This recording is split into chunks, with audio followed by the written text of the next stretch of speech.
Le NBA First Talk est de retour. On vous a préparé un gros programme d'avant-saison, division par division, décortiqué avec Erwan, avec Thomas. Juste les gars, c'est quoi vos petits dessins là Qu'est-ce que vous m'avez préparé là? Alors c'est pas la fête de l'UMA, même si on a envie de commander des saucisses frites, ça sera pour une prochaine fois. On a eu un petit problème de livraison et on a fait maison. Ouais, Voilà. maison, ouais. On a C'est fait pas grave. maison. C'est pas grave, la semaine prochaine, on aura le nouveau décor et je suis sûr qu'il va vous plaire, les amis. Allez, on démarre chaud bouillant avec le transfert de ce mois de septembre, le transfert de cette fin d'intersaison, peut-être en attendant d'autres. Carmelo Anthony file au Thunder à OKC. Première ovation dès son arrivée à l'aéroport. Grosse ambiance là-bas aussi, beaucoup de fans présents. On voit le récap de Straight pour en parler tout simplement. McDermott, Canter, Ouais, un deuxième tour de draft. 2018, Alors, ouais. 2018, il vient d'où, des Bulls, non Ouais, il vient c'est des ça, Bulls, il vient des absolument. Bulls. Premier, on le dit tout de suite, premier match de la saison, ce sera OKC contre New York. Ouais. Bref, alors qu'est-ce que vous pensez de ce choix de Carmelo finalement qu'on envoyait aussi à Houston ou à Cleveland? Enfin, moi, la première des choses, c'est qu'enfin, pour les Knicks et pour Carmelo, leur histoire se termine. Il était temps pour lui et pour OKC, et pour les Knicks, pardon, tu vois, là-dessus, que ça se termine. On reviendra un petit peu sur le bilan de Melo, mais ça a été un petit peu le feuilleton de tout l'été. On a beaucoup parlé de Houston qui semblait tenir la corde.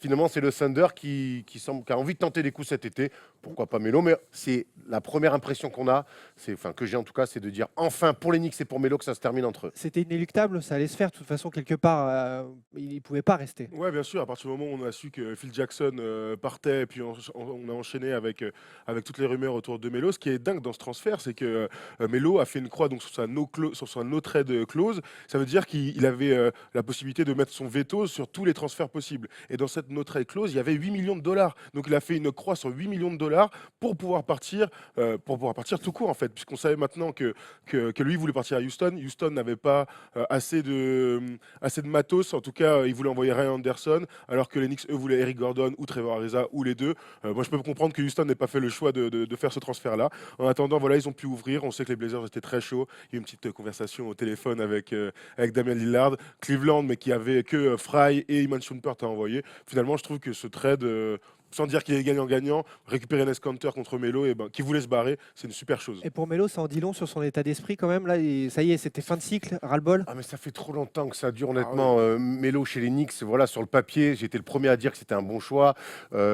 Mais là, ça a été une catastrophe. Les 2 dernières saisons, il n'est pas All-Star. Voilà, on voit son bilan. Il est arrivé en février 2011 en lieu et place de Danilo Gallinari dans une équipe avec Mike D'Antoni qui tournait déjà pas mal. Mike D'Antoni était en train de mettre quelque chose en place. Et puis voilà, on voit le bilan. Il n'est même pas à 50% de victoire. Loin de là, d'ailleurs. Il a essoré négatif. 5 coachs. D'Antoni, pour le coup, c'est lui qui l'a fait sauter. Woodson, bon, ben, c'est là où il a eu ses meilleures périodes, mais ça a trop peu duré. Fischer, Rambi, Sornacek, là, on était loin du Melo. Et puis 3 qualifications seulement en playoff. Et puis il est plus All-Star depuis 2 saisons. Melo, c'était plus un joueur de basket. Il avait plus d'ambition sportive. Et c'est bien qu'il soit parti à OKC. Au moins là, il va retrouver un petit peu au moins d'ambition un peu sportive. Ce qui est dingue avec ces Knicks là, les Knicks de Carmelo, on peut les appeler comme ça, c'est qu'ils n'aillent que 3 fois en playoff et qu'ils ne gagnent qu'une seule série. Moi, ça me paraît incroyable. On se souvient quand il y va, il fait un forcing incroyable pendant des mois pour se barrer de Denver, pour aller dans sa ville. Alors, il est né à Baltimore, mais bon, on sait qu'il était. Non, c'est plutôt l'inverse. Il est né à New York, il a grandi à Baltimore, mais il était très attaché aux Knicks. Il a fait le forcing pour y aller. Moi, je m'attendais à voir Carmelo en mode LeBron, c'est-à-dire que ça devait être lui le contender de LeBron, être chaque année en finale de conférence, avoir des grandes joutes de playoffs face à LeBron, et finalement on n'a jamais eu ça. On sait qu'ils se sont fait gifler plusieurs fois par LeBron, et finalement qu'une seule série gagnée contre les Celtics. Voilà, il n'y a une seule saison aussi où ils sont à plus de 50 victoires. Voilà, ça en dit long sur le passage au Carmelo, qui restera une énorme déception Là, pour les fans. on voit ces stats, c'est des stats c'est des D'All-Star, stats quoi. d'All-Star et même de Go to MVP, Guy. de ce que Mais en tu fait, veux, ouais. je pense que le passage aux Knicks, tous les doutes qu'il y avait autour de Melo, de dire oui mais c'est pas un franchise player, c'est pas un mec qui amène son équipe avec lui.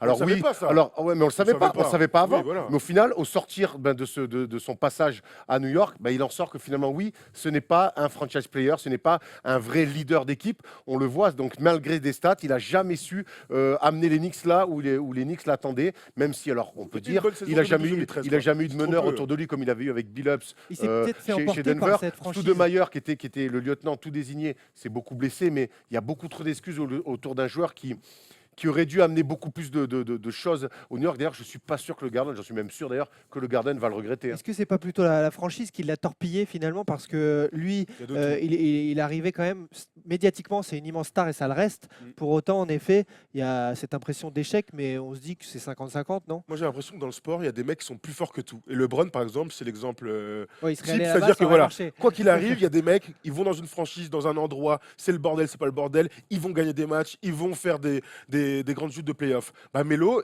malheureusement, j'ai envie de dire, parce on apprécie tous Melo à la base, malheureusement, fait pas partie de cette caste. Il sait pas de niveau de LeBron. Alors, c'est un peu dur parce que sur le talent, il a rien à envier au meilleur. Peut-être le meilleur attaquant des 10 dernières Sur années. le talent avec- intrinsèque. Sur le talent intrinsèque, bien sûr. C'est un formidable joueur de 1 contre 1, un shooter extraordinaire. Quand il n'est pas à 20 kilos en trop, bah, c'est un bel athlète aussi. Voilà, malgré tout, il fera pas partie de ces joueurs du niveau de LeBron qui vont amener une équipe juste sur son dos en finale de conf, par exemple. Tu vois, juste une question. Au Garden, il y a pas mal de maillots retirés. Est-ce que le maillot de Melo sera retiré au Garden?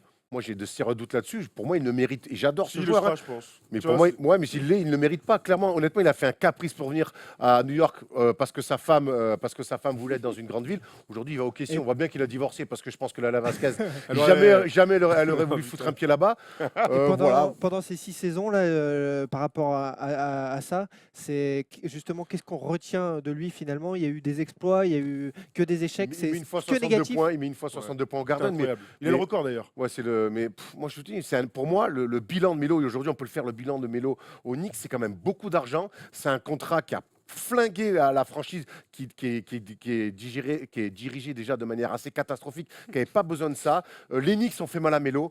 Melo a fait mal aux Knicks. Et voilà, enfin, moi, c'est vraiment le bilan que je tire de tout ça. Et c'est un passage qui pour moi, est dramatique. Dramatique même. Dramatique. Dans les attentes. Mais Oui, si, oui, c'est dramatique dans les bien sûr. attentes. Oui, Son oui. seul fait d'armes serait été, par exemple, quand ils battent Boston, ils arrivent en demi-finale, avec l'avantage du terrain face à Indiana. C'est là qu'ils auraient pu marquer un petit coup. C'était le moment. Voilà. Et en fait, et souviens-toi, cette série-là, ils sont mangés de A à Z. Non, mais après, c'est vrai que tu peux pas tirer quelque chose de positif. Quand Rien. tu es fan ou quand tu es objectif, tu peux pas dire que là, aujourd'hui, Melo va te manquer. Et c'est vrai que j'ai du mal à me dire qu'ils vont pas retirer le maillot. C'est quand même plus de 14 000 points. C'est 6 saisons, ça a été franchise player. Moi, je pense qu'ils vont le retirer, tu vois, en fin de carrière et tout ça.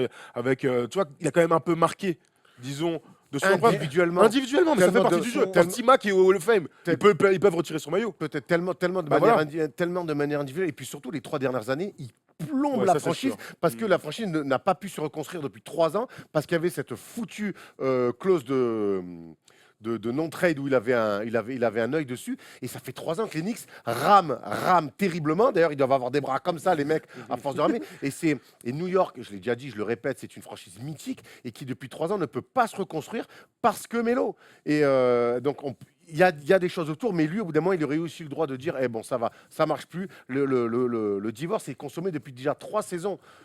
Là, C'était long, quoi. Son choix finalement là, il doit être épuisé pour finalement décider de partir alors qu'il refusait. Est-ce que ce choix de quitter les Knicks finalement, c'est pas du tout une pré-retraite parce que certains se disent ça fait des années qu'on entend parler de Melo. Aujourd'hui, il peut encore faire de très belles choses et apporter, ou Ah. alors c'est une pré-retraite. Non, non, non. D'ailleurs, c'est la chance qu'il a en fait dans tout ça, c'est qu'il tombe dans une équipe, même si on en parlera plus tard dans les previews d'un point de vue collectif, il tombe dans une équipe qui va jouer quand même les premiers rôles en NBA. Donc, c'est pas une pré-retraite. Il a encore énormément de talent. On le voit se préparer pendant toute. Tu parlais des 20 kilos en trop, il arrive avec 20 kilos en trop, Non, il a parlait pas affûté, vu là. il va être bien. Il a été affûté il y a 2 ans, tu te souviens, il était maigre et Ouais, tout. ouais. Et en fait, on l'a jamais ressenti dans ses stats.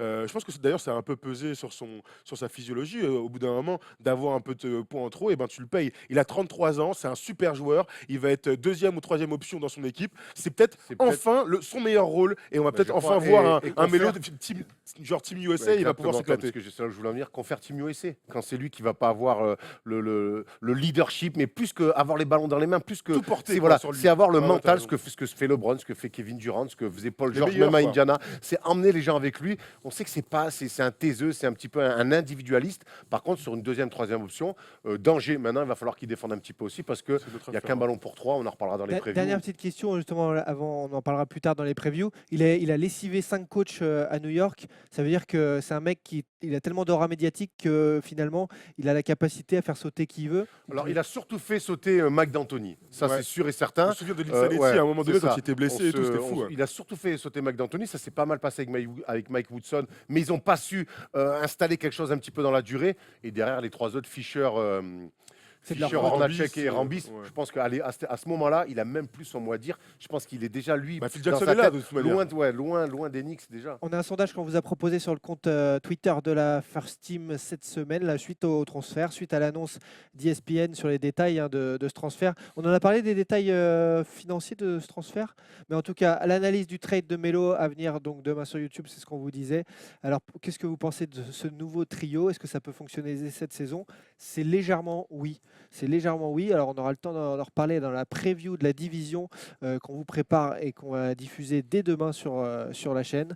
En tout cas, voilà, vous êtes quand même assez indécis, 59-41. Bah, d'ailleurs, nous aussi sur le plateau, on a un Ouais, décis. On il vous y a- prépare ça pour demain, mais franchement, on était pas d'accord sur Moi, ce je peux te sujet-là. dire, J'ai beaucoup de mal à y croire. Ah, voilà, ça y est, tu commences. Un meneur omnipotent comme ça, il va falloir qu'il fasse des boules et faire des passes. Et là, c'est ce qu'on va voir. C'est pas arriver, fixer 8 mecs, garder la balle 20 secondes et faire une passe à la fin. Il va falloir qu'il les implique dans le jeu les deux. C'est quand même des superstars avec des égos. Donc voilà, Faire des boules. ça va, on en parle. Faire des On n'en boules. parle pas. On Faire des garde pour la boules. preview. Faire des boules. Très belle transition vers les Chicago Bulls.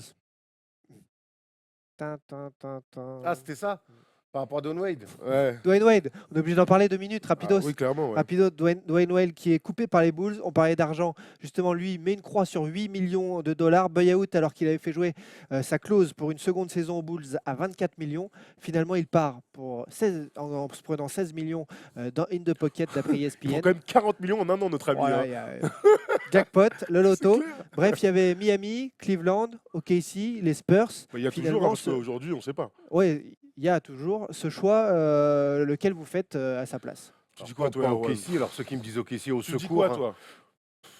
Moi, Cleveland, parce que LeBron, c'est son pote le plus proche et c'est avec la seule équipe pour qui il peut retrouver les finales, avec laquelle il peut retrouver les finales NBA. Bah moi je dirais OKC. Je dirais OKC parce que, alors je sais que t'es pas très chaud dessus et tout, mais alors il aussi il a un pote hein, avec Carmelo Anthony. Il y a un espèce de truc one shot avec OKC dont on parlera plus tard. Il y a un truc one shot et je pense qu'il peut s'inscrire là-dedans. Je comprends très bien ton idée d'il peut retrouver les finales à Cleveland, ça se tient clairement. Mais je me dis que Wade à 35 piges après une bonne petite saison quand même dans un marasme incroyable à Chicago peut apporter, être un sixième homme de luxe et arriver. Regarde quand je vois ses stats encore l'année dernière, un 18 points avec des genoux en carton, à mettre des dunks sur la tête des mecs. Moi je le vois bien en sixième homme à OKC et apporter une touche assez incroyable à cette Beaucoup équipe. blessé l'année Thunder. dernière aussi encore. Hein. Bah pas tant que ça, je regardais vite fait ce match, mais bon, il a été pas mal blessé, mais Moins que il y a- certaines voilà, époques, si tu veux, mais voilà, tu vois, ça va quoi. Et les querelles entre coéquipiers, ça a animé Non, la mais saison des Bulls, mais après, pour on autant, sait que lui, lui, il est- quand LeBron est arrivé, c'est plutôt un bon coéquipier, un bon coéquipier de Dwayne Wade. 60 matchs l'année dernière. Ouais, voilà, donc ouais, bon, c'est pas Ça- mal, mais ça voilà. reste Moi, je correct, le vois, ça je le reste vois à correct. Cleveland, je le vois nulle part ailleurs, Quand- ou alors quand un je retour à disais, Miami pour l'histoire, mais c'est vraiment Ouais, vu comme ça s'est fini avec Pat Riley, j'ai du mal. Quand je disais justement il y avait, parce que je pensais, est-ce qu'il pourrait y avoir d'autres teams qui sortent du chapeau là que ces quatre-là? bah, là, on a vu avec Melo que ça peut être le cas. Après, il reste San Antonio. Imaginez Dwayne Wade à San Antonio. Franchement, ça a de la gueule. Mais ce sera toujours dans ce truc de. Alors, Ginobili, ambiance Ginobili, c'est-à-dire que je déboule, je suis sixième homme, je suis avec les remplaçants sur le terrain et j'ai pas mal de ballons. Franchement, Wade aux Spurs, ça leur donnerait avec Rudy Gay qui vient d'arriver une arme assez incroyable. En tout cas, on a hâte de voir. J'espère qu'ils vont pas dire ça avant qu'on tourne la preview de l'équipe dans laquelle il va Ouais, arriver. justement, on se mouille. Où doit-il aller? Erwan Thomas. Cleveland, Ouais, c'est un mec de la Cleveland. conférence S, Dwayne Wade, voilà. Ouais, bah, s'il va aller au All-Star Game, vaut mieux être à l'aise en tout cas. Bon, moi je dis OKC pour faire une équipe, un Big Four. Qui veut rien dire, quoi. Ça Pour veut faire rien une équipe dire. qui veut rien dire. Festival Touquet. Voilà pour ce bilan sur ces derniers transferts qui agitent la NBA. On se retrouve très vite dans quelques heures pour les previews de la division Northwest. Northwest.